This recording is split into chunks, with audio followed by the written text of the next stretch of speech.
Welcome to the Gaslight Effect Podcast. I'm Robin Stern, co-founder and associate director of the Yale Center for Emotional Intelligence and author of the best-selling book, The Gaslight Effect.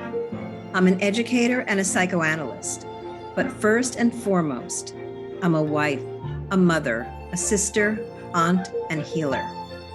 And just like many of you, I was a victim of gaslighting. Please join me for each episode as I interview fascinating guests and explore the concept of gaslighting. You'll learn what it truly means to be gaslighted, how it feels, how to recognize it, and how to understand it, and ultimately, how to get out of it. Before we begin, I want you to know that talking about gaslighting can bring up challenging and painful emotions. Give yourself permission to feel them. Some of you may want to go more deeply with your emotions, while some of you may hold them more lightly. No matter what you're feeling, know that your emotions are a guide to your inner life. Your emotions are sacred and uniquely you. Respect and embrace them, for they have information to give you. If you want to listen to other episodes of the Gaslight Effect podcast, you can find them at robinstern.com or wherever you listen to podcasts. Thank you for being here with me. Welcome, everyone, to the Gaslight Effect Podcast. I am thrilled to have with me today Francesca Fontana. Francesca, you've been a reporter for many years, and you brought this conversation about truth, memory, and what happens when the stories we inherit from our family begin to unravel to us today. That's your book, your new book, The Family Snitch. And I am really, the minute I saw the title, I thought, okay, I need to know why you wrote this and what happened to you and what's going on now in your family. And so I'm sure our readers will be delighted to follow along with your story. And there's meaning in your story, and there's meaning in being a snitch. And it's a powerful exploration for you and for those of us who are listening to hear this story of growing up with unreliable narratives and searching for the truth and trying to reclaim your sense of reality. So welcome to talking about gaslighting in your family. And please tell us, Francesca, why did you write this book? Thank you so much for having me. I wrote this book because, as many children do, I found that growing up, I had this sort of mystery on my hands of who my father was.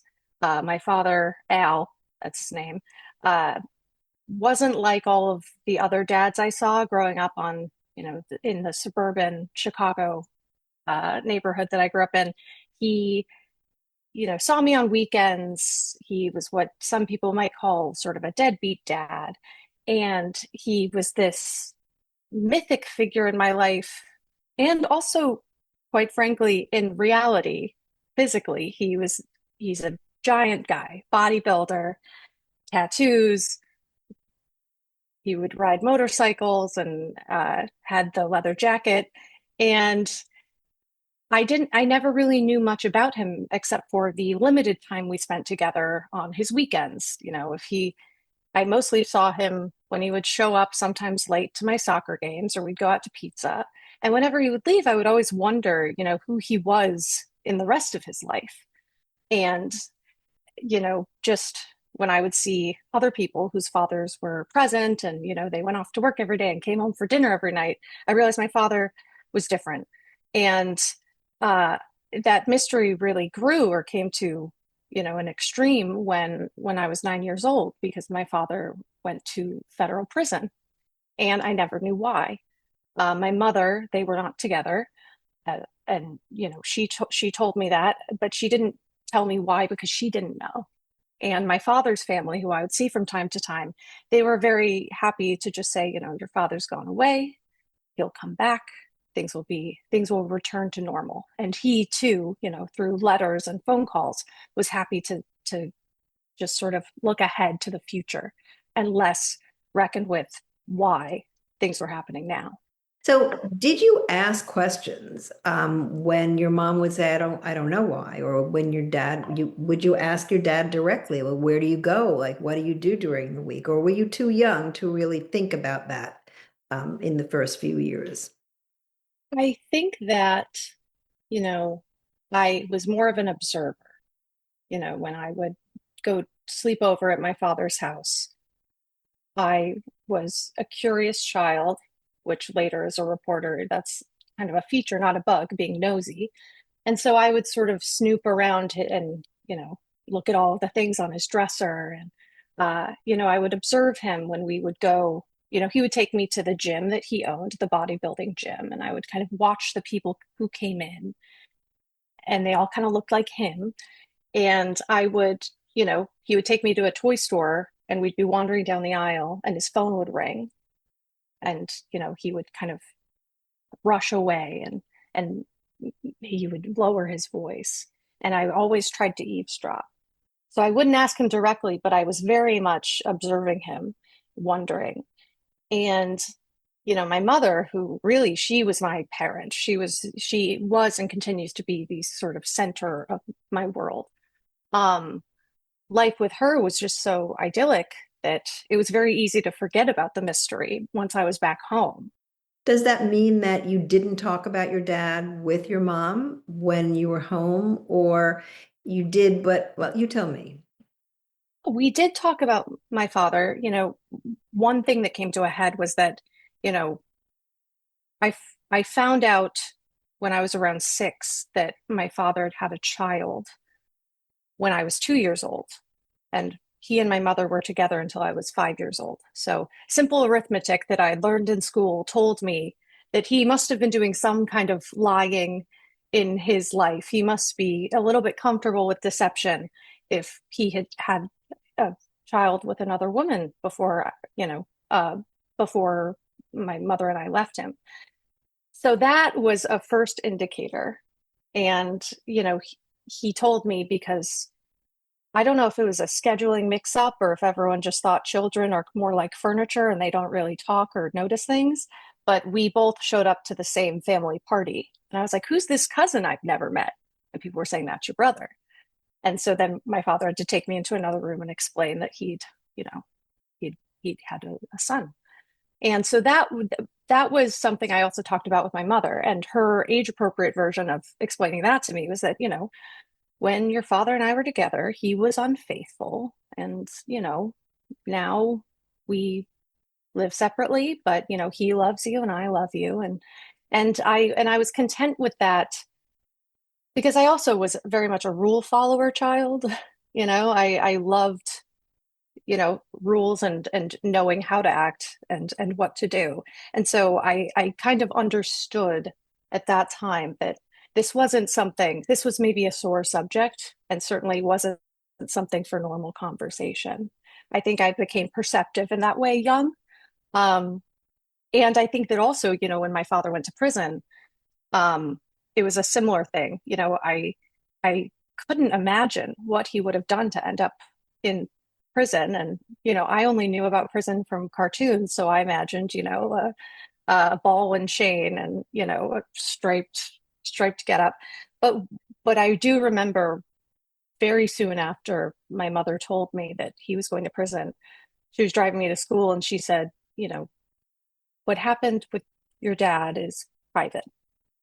This is personal, it's family stuff. So it's not really something that we should talk about on the playground, at school. And in my head, I'm 9. I was like, oh, it's a secret. Got it. I can keep secrets. I'm very good at keeping secrets. And so I knew that, she never said it was a secret, but I knew what private meant. And so I kept it to myself. And I think that I the other thing is just that life didn't look that much different without him around, because he was such a peripheral presence in my childhood that I had, painful feelings. And I got the sense that, when he would tell me in letters that he'd be home next summer, and then next summer would come and go. And then he'd say, okay, I'm going to be home next Christmas. And it would come and go. That he was trying to do me a kindness by making the end appear closer than it really was. But I did also feel even then like, okay, he's lying to me. Maybe he doesn't know when he's getting out. Maybe he's just trying to make me feel better. And so whenever he would say on the phone, I'll see you next summer, I knew better than to believe him. And I sort of said, yeah, okay, for his benefit, which, at 9 to 10 years old is funny. Yeah, that's very interesting because when we have a parent who is significant to in our lives, and as most parents are, your dad was, even if he wasn't a significant presence in the house, uh, we want to believe them. Like we tend to believe them. So at what point did you stop believing him? Did you realize, wait, he's lying and he's lying maybe to protect himself or as a kindness or because he doesn't want to deal with the fact that he can't do what he said he's going to do? Or when did you realize that? I stopped believing my father when I was a child, before he even went to prison. He would say funny things sort of off the cuff, but seemed to really mean them. Like, hey, for Christmas, you know what? I'm going to get you a laptop, which, in the early 2000s, that's not a simple or, necessarily cheap purchase. Certainly not for like a 6 year old. And, he would make these funny promises. And he would make more mundane promises, like, hey, we're going to go see a movie on Saturday. And then Saturday comes and he doesn't show up. And I considered that as a child to be lying. Or at least, if I couldn't really admit that to myself, I think as a kid, I just knew that sometimes my dad says stuff and it's not true, which you can read between the lines there of then, is it a lie? But I never necessarily went that far. I was more comfortable in my head calling him a liar once I was, a fairly angsty adolescent. And by that time, my mother and I had moved to Portland, Oregon. So once he went to prison, she, I think, saw the writing on the wall that Chicago was not the best place to raise me. And so by the time he was released, several years later, we had already started this sort of new life in Portland. And my father never came to visit. I would visit him about once a year. And I noticed that the same patterns were recurring. He would tell me one thing and do another, and that his word didn't mean much. Only now I had the angst of being a teenager, sort of lighting this flame. And so I was able to tell him that I thought, I think I was around 16 or 17. I told him, I don't think you're a good person. I think you might be a bad man. And certainly you lie to me and I'm kind of done with it. Did he, well, first of all, that's courageous that you were able to actually say that to him. I'm sorry for your experience. I mean, it sounds really that kind of lying, deception, or aspirational promising that never comes through is very unkind. Well, thank you for saying that. And I have to say, as an adult with the privilege of, time and distance and perspective, I have to agree with you. I pat my teenage self on the back for, Mhm. sticking up for herself. Yeah. And before that, before you realized my dad is a liar, did you, or after, at any point, did you feel like, well, maybe I'm wrong? Like maybe he really will come through this time. Maybe, I'm underestimating him. I That was a constant ebb and flow in my head, as a child and as a teenager. And, he and I were estranged for a while after that teenage conversation. And I didn't get back in touch with him until I was in journalism school. And I realized that I could find out what he had done to go to prison. And I could reconnect with him and try to, as a reporter, not as a daughter with all the messy feelings, the inconvenience of like emotion. I could track it down for myself what he had done. It's so interesting that you said the inconvenience of emotion, right? That Yes. it certainly can control you. It certainly can catch you up at a time where you would prefer it not, right? So in that way, yes, inconvenient. But for you, the information of emotion when it was actually coming alive to you, that you couldn't trust him. Absolutely. And, that was something that I loved about journalism when I got to college, was that you leave yourself, your personal life at the door, and you are, you're a detective. You're following the protocol, and you can reach this like objective truth. And I was a little naive in thinking, well, I can just do that as it relates to Al. If I reconnect with him now that I'm an adult, and I go back to Chicago, and I treat him like a difficult source, because even by that time I dealt with difficult sources.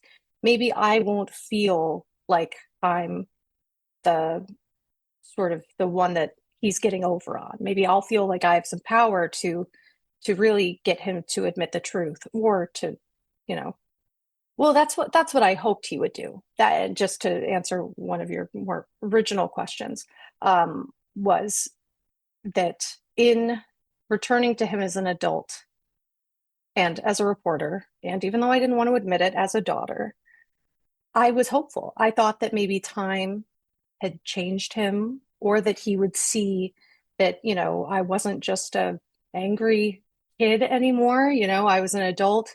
I wanted to understand him. I wanted to know him as a person. And I also wanted to know the truth of what happened. And I hoped that him seeing that I was, playing fair and operating in good faith, I thought that might spur a change in him. So I was hopeful that, and that's why I think when through all this, I struggled so much to call him, and I still have trouble, with the brand of a liar with a capital L, because I didn't want to, I wanted to leave the door open for his redemption, so to speak. And now, is he still alive, Dad? He is still alive. He lives in Chicago.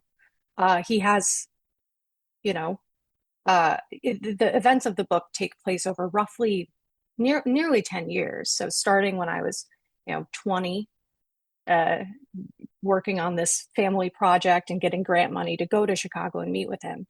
Through, um, I wrote a story about his crimes, which I can get into, for the Wall Street Journal, and I got married. A lot happened. I really grew as a person, throughout the events of the book, and I noticed that he really stayed the same. He got older, but he remained this sort of static enigma of a person, which was kind of jarring to see, Mm-hmm. as That I there was no was, growth.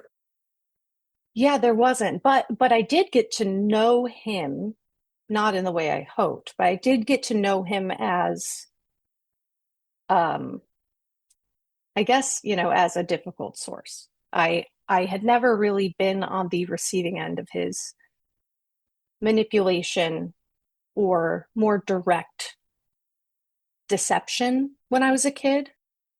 So it is pretty manipulative to say, to want to have you feeling good about him. So he tells you, he promises you something that he knows he's not going to deliver, but Yeah, that's absolutely. in and of it. Yes.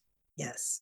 Yes, but it was only once I was in Chicago reporting on this case, and the really short version is that he was a one-time participant in this group of mostly corrupt Chicago cops who were stealing drugs and money from drug dealers by pretending to do a raid on them. They pretended to be on-duty police officers, and so they, would take the money, take the drugs.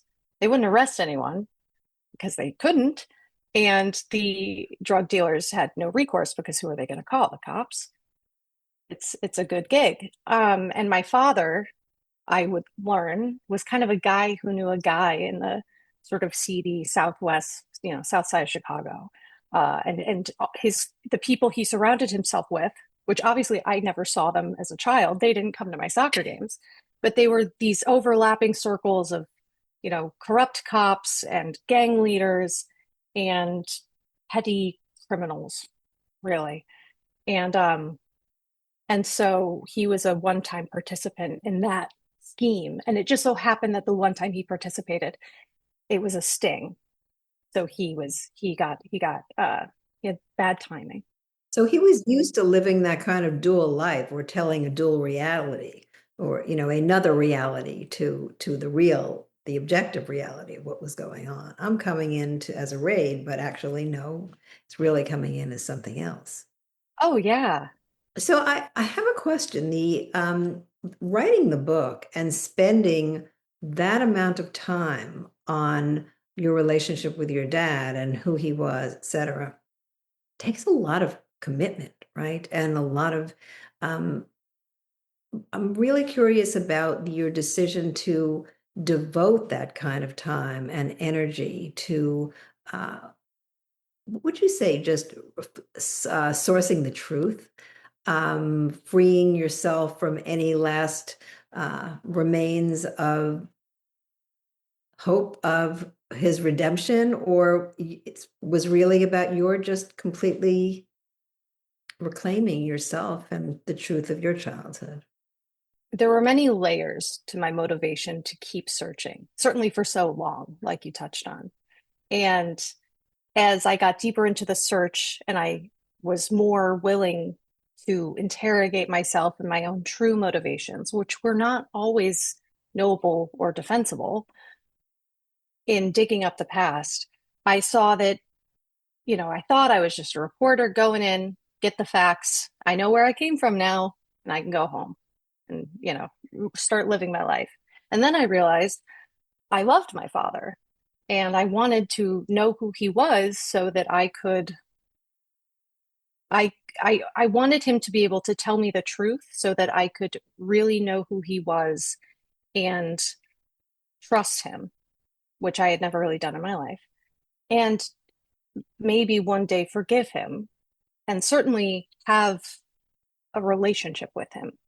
I wouldn't admit that to myself then, but that's what that is certainly something that kept me going back, even when he was showing me again and again that he will lie to me. He will try to sabotage interviews with attorneys behind my back. He will insist that, you know, the court records didn't tell the whole story and that he actually knew it was a sting the whole time. And, even though the court record said he carried a gun on his gun belt along with the bulletproof vest and all the trappings of a tactical police officer, that he never had a gun in the belt, even though that was the one charge he pled to. Even though these things even though he continued to feed me these stories, and I continued to what I once at one point realized was throwing good money after bad, so to speak. I realized that what I was worried I would find was was that my father, was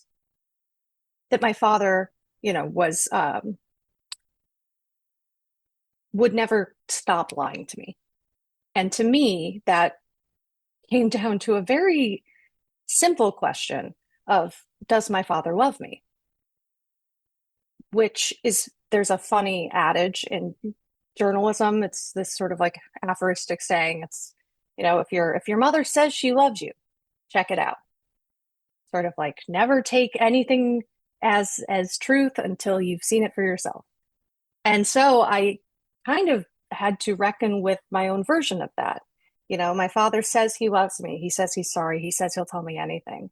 But as I continue to find that these are big and small lies or deceptions, and that he really seems very content to continue tricking me instead of just showing me who he is, you know, what is love between a father and a daughter? I believe that, when you love someone and you want them to love you, you want to trust them and be trusted, and you want them to know you. And to do that, you need to tell the truth when it matters.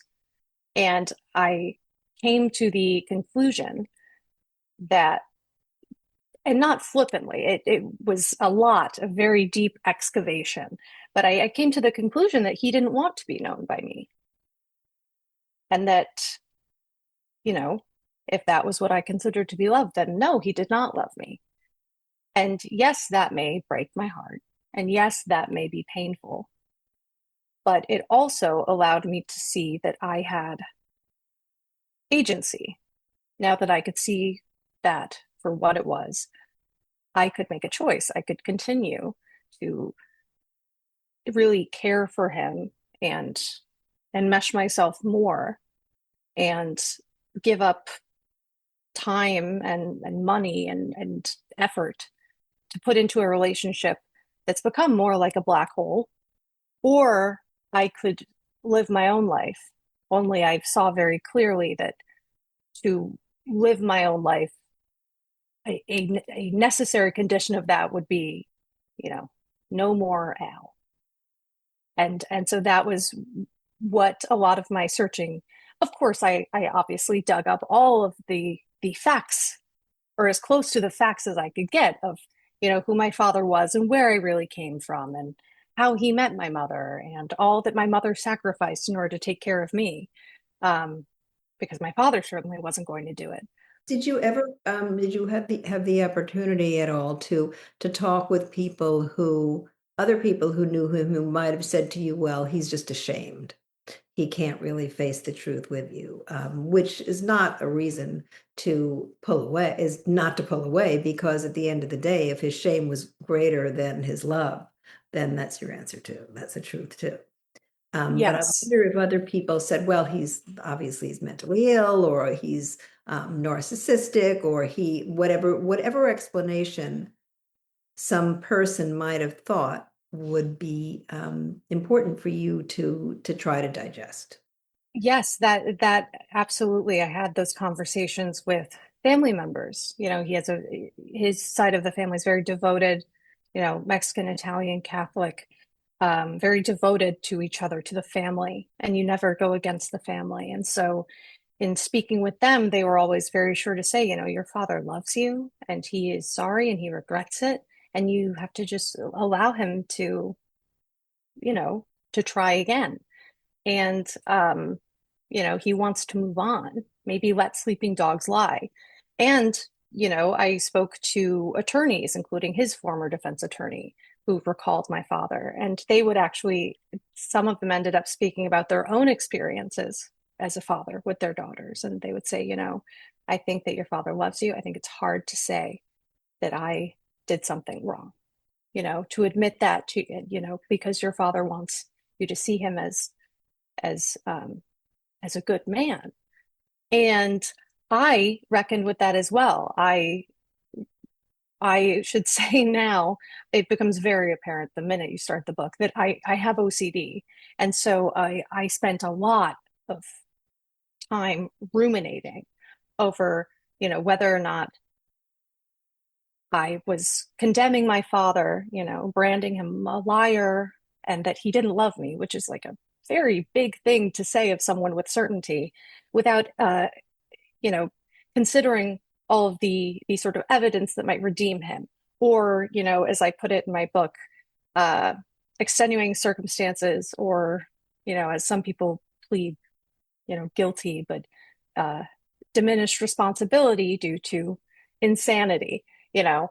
Um, I had to consider, well, maybe it's not that he doesn't want to love me, that he doesn't want to be truthful with me. Maybe it's because he's actually incapable. Maybe his shame is so deep. And then I actually got into a lot of the literature about, shame, and that it's the most, painful emotion. And, what do we do when we feel shame? We want to hide. And that, narcissism, I obviously I can't diagnose my father, but I go into the literature about narcissism and how it relates to, the way that people lie and the things that they need from others in order to live with themselves. And I took all of that in, not necessarily as a defense, but as a way to understand him where he was unwilling to go. Really, because he was not going to tell me anything other than the stories he'd already told me. And so I was sort of left to my own devices. And what I tended to do when I had a question was go to the literature, go to the experts, the people who know. And I spent a lot of time in the proverbial stacks, um, thinking, well, then this is just the next best. Then this is just the next best thing. How do you feel telling the story again right now? Just thinking about the shame and what other people told you as reasons why he couldn't be loving you or Mhm. admit to his truth with you? How am I feeling now? I feel echoes of the emotions I felt then, which, not ironically, but funnily, were a lot of shame because just as I had to try to understand, you know, was he really trying his best? I also had to consider, am I wrong for pushing so hard? Maybe what he's doing, which is lying or acting deceptively to preserve his own sense of self and his self-regard, maybe that's natural. And what I'm doing is unnatural. And, that I have just become a thorn in everyone's side. And if I'm, this daughter who's determined to dig at all costs, what do I deserve? Who said I deserve to know any of this?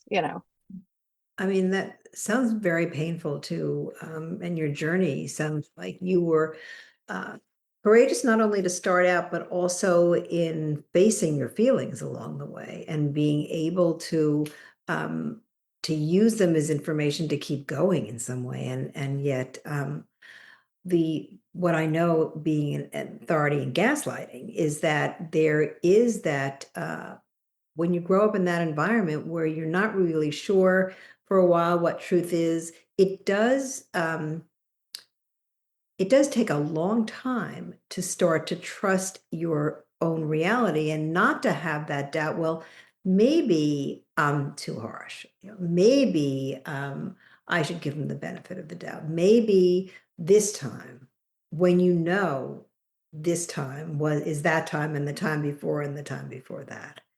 So, how do you feel like you're you do it now with yourself? Do you feel like you are uh, not so much second guessing yourself, or are able to stand in your reality more firmly as you've gone through this project and completed this book and can talk about it? Yes. I, in writing the book, I've said this before because I was living the events of the book as I was also beginning to write about the experiences. So it's this very strange experience of, trying to walk upstairs as you're building them, and that doubt was, uh, this whirlwind I was in for so long. And I think a big thing that helped me find a way through it was being diagnosed with OCD, which, many like to call the disease of doubt. And I found that to be a great name for it. Very accurate. Totally nailed it. Um, and going through exposure response prevention therapy, um, as it related to, this compulsion I had, this need to know everything, and this fundamental distrust of my own mind and my own perception, and how that may hurt others. And, through writing the book, I came to a place where I could trust that I had done my duty, my responsibility to myself, to my father, to all of the sort of players, and to the reader. This story is as true as I could ever hope to make it, which means that I don't always seem like a good guy, and neither does anyone. Um, but I can finally put it down quite literally, like, it can sit on my shelf, and I no longer feel that tug to, just one, I'm going to quote Columbo, just one more thing, just one more question, but have we looked at it from this angle? Um, I no longer feel the need to do that because it's something that's given me a lot of closure, like feelings of, uh, I guess, stability in my own truth, is that, if any small detail were different, or if, the way I felt that I could find, a, a, a dent in the story I've made? You know, would it change the end result? And that was something that was really hard for me, with my father, and choosing, as I chose to do, was to estrange myself permanently from him, because it's like Schrodinger's cat, you know, with the poison in the box and the box is closed, the cat's alive and dead. Um, by keeping the thread, you know, by keeping the line between my father and I open, there was always a chance that tomorrow he'd wake up a changed man, and he would offer, like, I was offering him this redemptive arc, and he'd finally take it. And then I had to live with that doubt and that uncertainty of, yeah, that could happen tomorrow. And And that's so how seductive. many days? So seductive, because of course that's Because all it's I wanted. because there's nobody who could say that's absolutely impossibly true. It's impossible, right? It could always be possible, and yet the likelihood is probably zero, right? Yes. And even in that, like, 0.5% That's chance, right. what what does that make all of the days that have passed? That's right.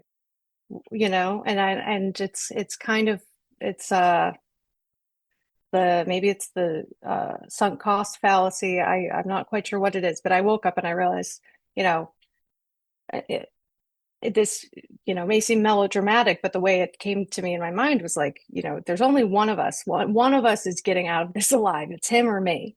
And I can choose him or I can choose me. Um, and it was actually kind of stunning how difficult of a choice that was. I was like, him, obviously him. If I'm not taking care of him as I've taken care of other people in my life, then who am I?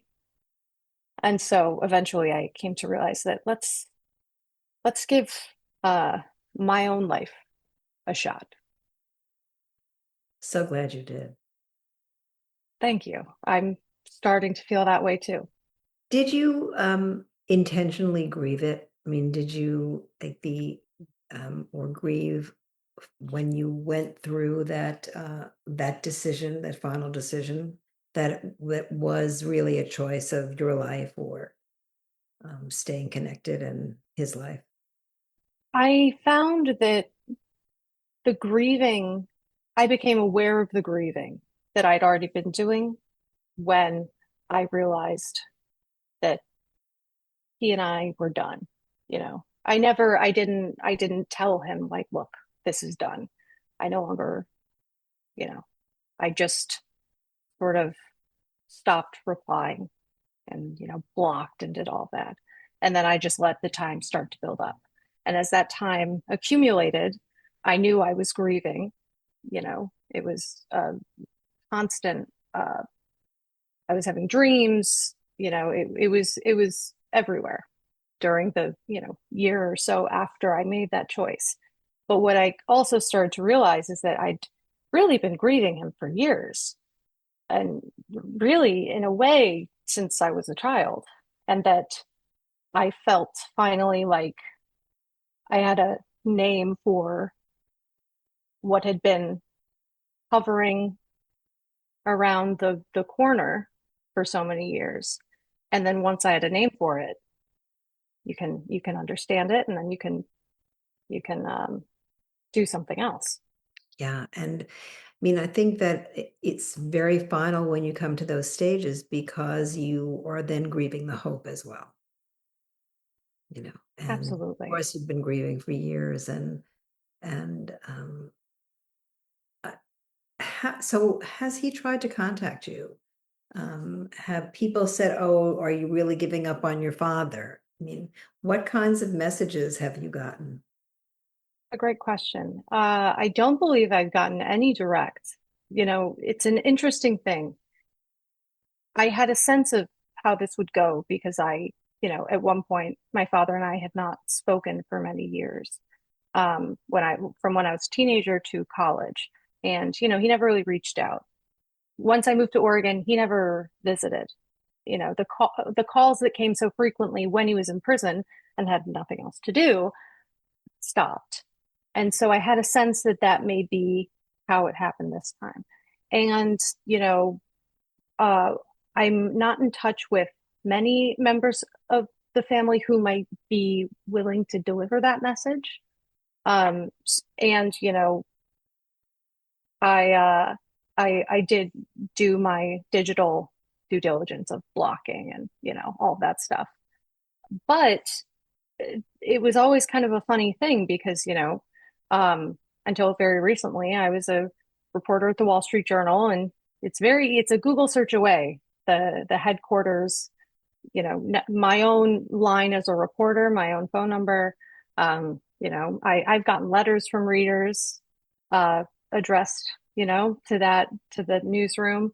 I was very accessible still, and yet I sort of knew that he would never try too hard.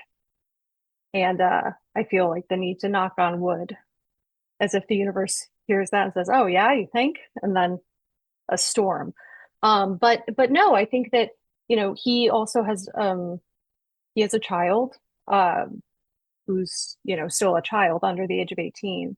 Um, and so he is still a father, and I hope that you know for her sake that if there is a redemptive future for him, like if he wants to choose that, to take that hand, I hope he does, because his daughter deserves it, and I think that something I realized very early on in the writing of this book, and I've said before, I'm sure, is that I didn't write this book to settle scores, and I didn't write this book because I hate my father, because the truth is that I never hated him. I loved my father, and that's really why I wrote this book. And I think that while you know the feelings of the parties involved, the people who've been given pseudonyms, etc., their feelings may vary. I do think that there's a widespread understanding of that fact. And if nothing else, I hope my readers know that. Um, I'm yeah, First of all, I can't wait for my own kids to read your book, and I just will recommend it very widely, because I think that it's unusual for somebody to be able to reclaim their truth by being so vulnerable and so open with their story. And it's really so bold and courageous of you, and so generous. Such a gift. I have a question though. Your book is about inheritance also, right? The things that you inherit that are not just your genes, biology, and the things you are aware you're inheriting, and then the things you are aware you're inheriting that you choose to not go forward with. Wonder if you could speak about that a little. What did you inherit from your dad, or your mom, and what uh, did you notice? Wait a minute, this is like him, like her, and I'm not taking it forward. a great question, because the first time it hit me like a freight train. I knew growing up that I didn't really want to be anything like my father. My mother, who, I'm being as unbiased as possible in saying that she's the most loving and courageous person I've ever known, and just so sharp too. Really, really so I'm so grateful to have had her as an example, as someone that I would look to and I would think about at night, like, I really hope that I got mostly her in me. Um, but She's I going to be I listening to you say that in this. yes, and she hears it all the time. Wow. I would joke and be like, she's sick of hearing it, but I don't think she is. Um, but I did worry, because I saw that, my father lied, and he did what he wanted, regardless of how anyone else was going to feel, Hmm. and regardless of the collateral damage. And when I was, I struggled a lot in college, um, emotionally, had a bad breakup. I was a first generation college student paying for school and working all of the time. And I was just I was very hopeless at a given point. And, uh, I, in my misery, I also found that I was careless, uh, in the way that I treated others and in the relatively low stakes of like college era dating and hooking up. But to me, the stakes were so high because I immediately felt regret and guilt at, you know, any possible misstep I made in relationships with others, because always on my mind was, now you're like him. You've done something that because you wanted to do it, and you didn't think about the other person, or you did, and the scales said, I come out on top. And that was always something haunting me to a like kind of a pathological degree. And I remember the one time he and we were talking about relationships and his relationship at the time, and how he said, the phrase like, I want to keep one foot out the door. Or actually, no, see, and this is why memory is funny. I said it first. I'm now recalling. Um, I said, sometimes I like to just keep one foot out the door. And he was like, exactly, one foot out the door. That's how to say it. And in for the first time feeling like he was seeing me and relating to me, I it's like I could have heard like shrill violins from a horror film in the back, because I was like, oh no.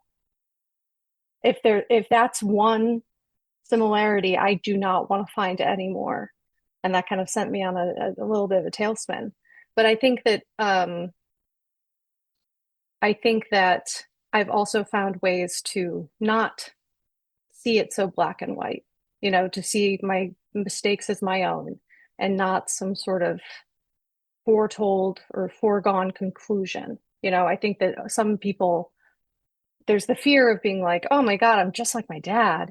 And then there's the other argument you sometimes hear. It's like, well, my dad's the same way.